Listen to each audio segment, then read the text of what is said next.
Still, many are hoping the first doses of a Pfizer vaccine could be given out in the U.S. next week, and that a vaccine by Moderna would follow before the month is out.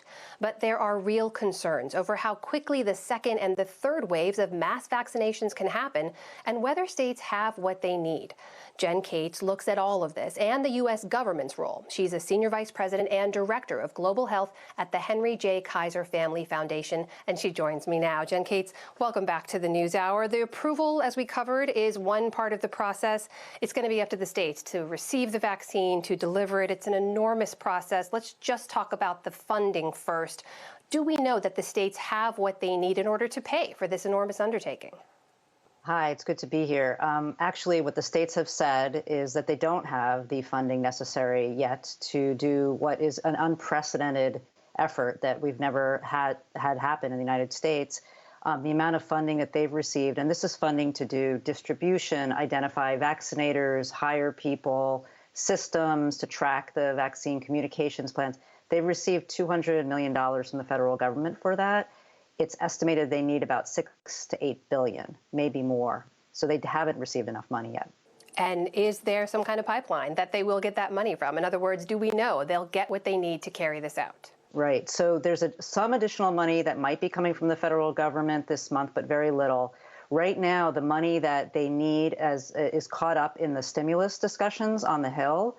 It's both the Republican and Democratic bills that have been put out there. The packages include several $billions for vaccine funding. In fact, that's not a point of contention at all. But it's being held hostage to some extent to the larger discussions or debates about the stimulus. And unless that gets passed, they won't get additional funding. There's no other pipeline. So let's talk about how ready they are on all the other fronts. It takes more than just money, right? Do they have storage? Do they have the physical things that they need to carry out the vaccinations? Do they have things to track how the vaccinations are going? Are all of those things in place? It really varies. States have been asked to prepare plans and send them to the federal government. We analyzed these plans, and what we found is that states are all over the map.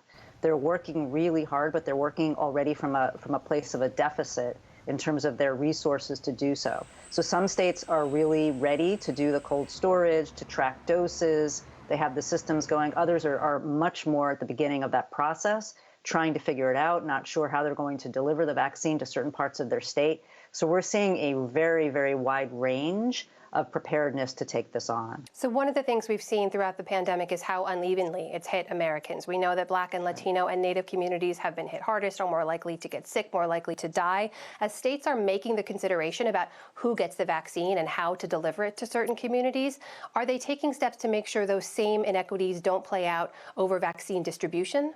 This is a really critical issue, the equity issues about this vaccine. If the vaccine is not distributed or taken up in a way that addresses that, it could exacerbate the very problems we've already seen.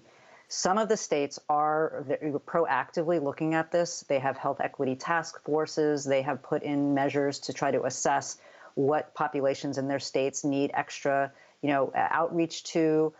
Maybe it's about locations of vaccination clinics, that kind of thing. Others haven't included that information in their planning. This will be a really big issue going forward, and it may be the kind of thing that only the federal government can, from its vantage point, look out across the country and assure that equity is being reached and everybody who needs the vaccine is getting it, or at least getting offered it.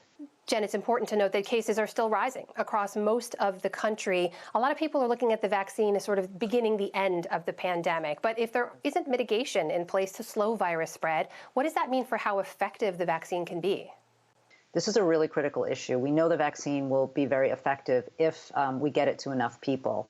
And in the beginning, it's going to be rationed. We just won't have enough supply. So as it's rolled out across the country, we still will need to practice those social distancing mitigation measures that all of us are very familiar with: mask wearing, avoiding large crowds, doing the things that we all are frankly really tired of, but need to keep doing to make this work.